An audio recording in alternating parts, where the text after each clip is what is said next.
Here we go. All right, good evening, everybody. Tonight's homework is to try to do lesson 13 on your own. I am here to guide you through and walk you through every step.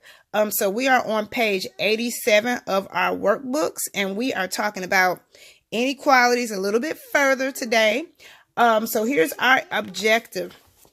So today I will, and you hear my little daughter calling me. Hold on. What are you doing? Go to daddy. Okay, sorry about that. That's just a part of what I do. Okay, so today I will understand that an inequality is a statement showing that one expression is less than another expression. That's all an inequality is. It's just saying that something is less than or greater than something. So here's an example of something that you might see today. Something like, I'm going to get green today. 2x plus 4 is less than 5x plus 2. That's an example of an inequality. And you might see a symbol that says less than, greater than. You're going to see less than or equal to, and you're going to see greater than or equal to. And we're also going to write an inequality using variables. So yesterday we saw, or last week we saw inequalities where we just had number statements. Today we are using variables in our inequalities. So just like we were doing when we were writing equations, but now we're going to, instead of an equal sign, you're going to see one of these 4 symbols here. Okay, so let's look at this. And I want you to try this on your own before you watch the video. I want you to try to do it. And if you get too stuck, just push play on this video and just have me walk you through how to do all of this. So pause the video for a minute. Try to do this opening exercise on your own. Okay, so hopefully you have tried to do this on your own. So let's read it together. It says, Tariq, let me push this down a little bit. Pull it up. Okay, Tariq is trying to save $265.49 to buy a new tablet. Right now, he has $40 and can save $38 a week from his allowance. Write and evaluate an expression to represent the amount of money saved after, and then we have all of these times here. So he's trying to save $265.49. So that is what he wants to end up with. So I'm just going to put here that that's the total. Right now he has $40. So this is what he's got right now. So this is at one point in time he's had $40. So what he has now, I'm going to put that there. And then he can save $38 a week from his allowance. That's that thing that's happening over and over. So this is the thing that happens once because he's only going to have that $40 amount once. So that's going to be our standalone constant.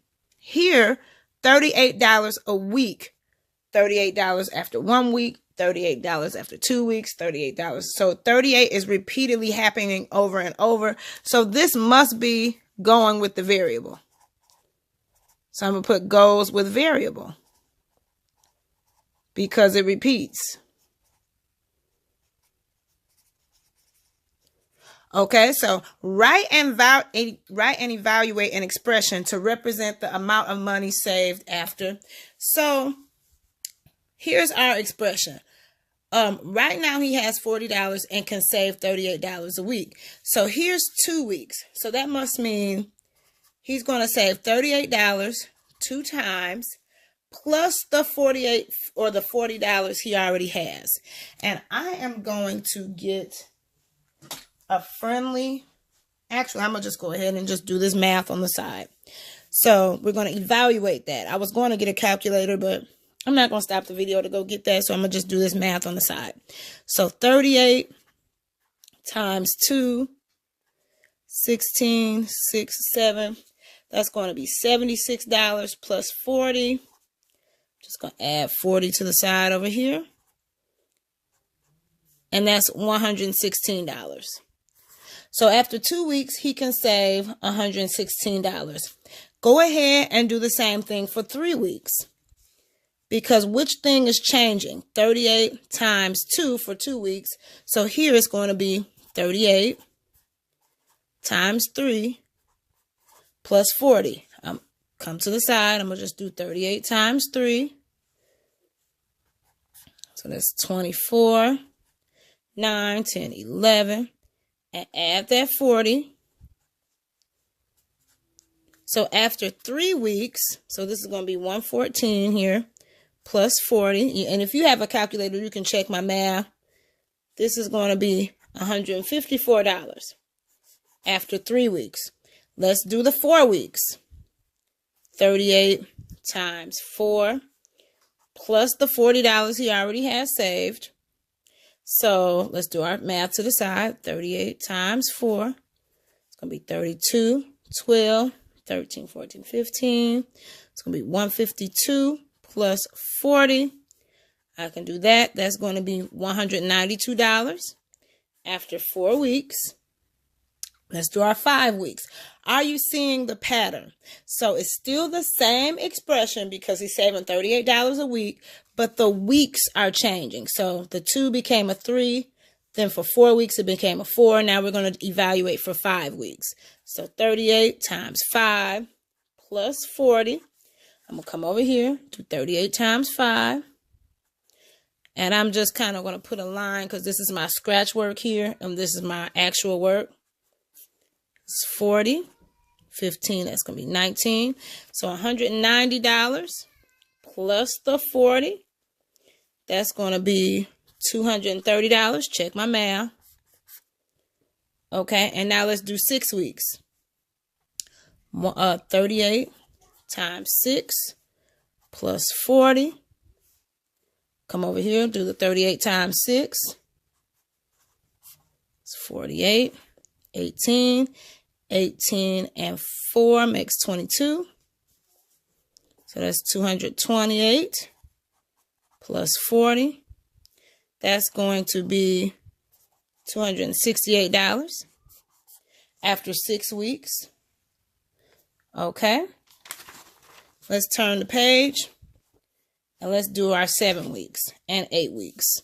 So we're doing 38 times 7 plus 40. Come over here, do 38 times 7. And this you can, if you can skip through the video and kind of do this on your own. I can't control what you do at home, so feel free to do that. So it's 56. 7 times 3 is 21. Plus 5, 26. So this is 266 plus 40. Add 40 just to be check here. That's going to be $306 after 7 weeks. Then let's do our last week, our 8th week. $38 times 8 plus 40. Come over here. I need to do 38 times 8. 64, 24, and 6 makes 30. So he's got $304 plus 40. That's going to be $344. Woo! That was a lot of work. Okay. Now it's asking, when will Tariq have enough money to buy the tablet? So first we need to look to see on the other page, how much does he need? And remember, he needs $265.49 for that tablet. So we're going to look here and see, I'm going to put a $sign by my 116. When will he have $265.49 at least? So here's 116, 154, 192, 230, up. Ding, ding, ding, ding, ding, $268. So he has a little bit of extra change because he only needs $265.49 for that new tablet. But for at week 6, he has $268. So let's put here. When will he have enough? Tariq will have enough After what week? The 6th week. 6th week. Okay, now it says write an inequality that will generalize the problem. So here is where we got to put our thinking caps on.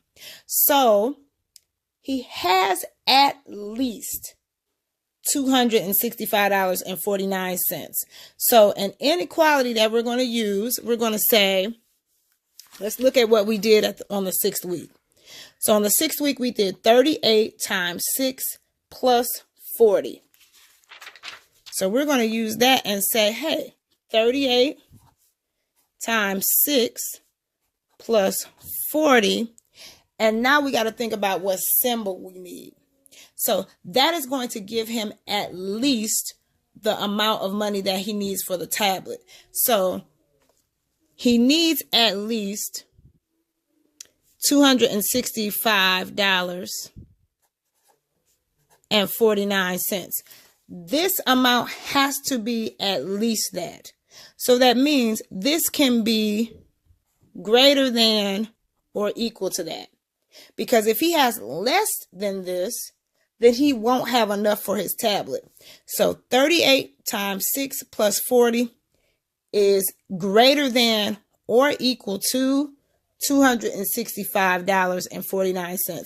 And that amount is greater than that because remember on the 6th week, he had $268. I hope that makes sense. So we chose this symbol because this amount has to be greater than or equal to the amount he needs. If this were less than, if I use, and I'm just going to write the symbol here. If we chose this symbol, say we chose that, that means this would have to be less than that.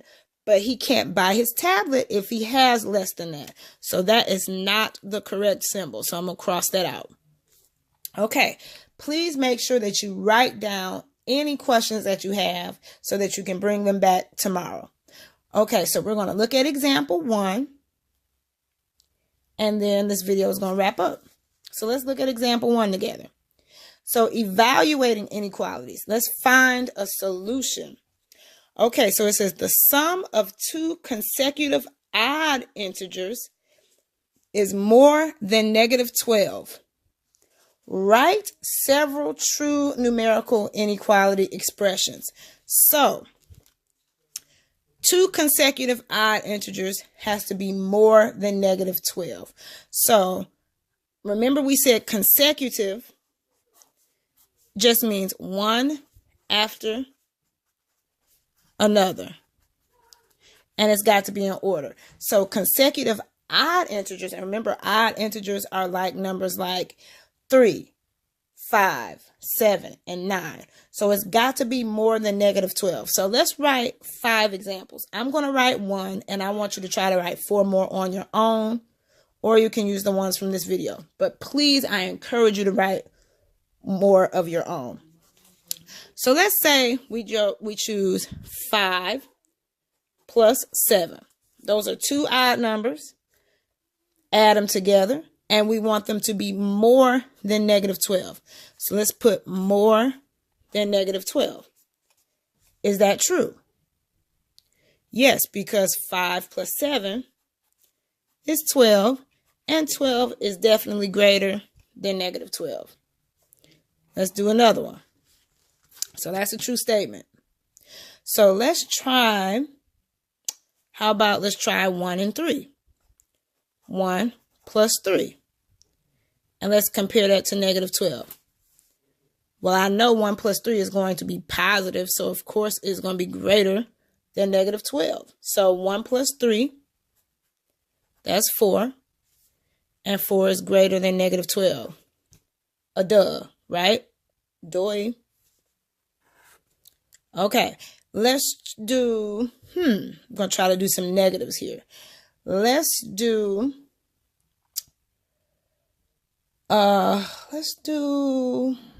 say if we do -5 and -3. So let's add negative 5 plus negative 3. The sum of those two are going to be negative 8. And I know negative 8 is greater than negative 12 because negative 8 is closer to 0. So that is true. Okay? And that's all I have room for. All right. So here's where it's starting to get a little bit more difficult as we're thinking about it. Write down your questions if you have any. So it says the sum of two consecutive odd integers is more than negative 12.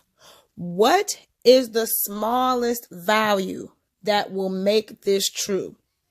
Okay, so we want something bigger than negative 12. Okay, so the first number that is bigger than negative 12, I want you to think about that.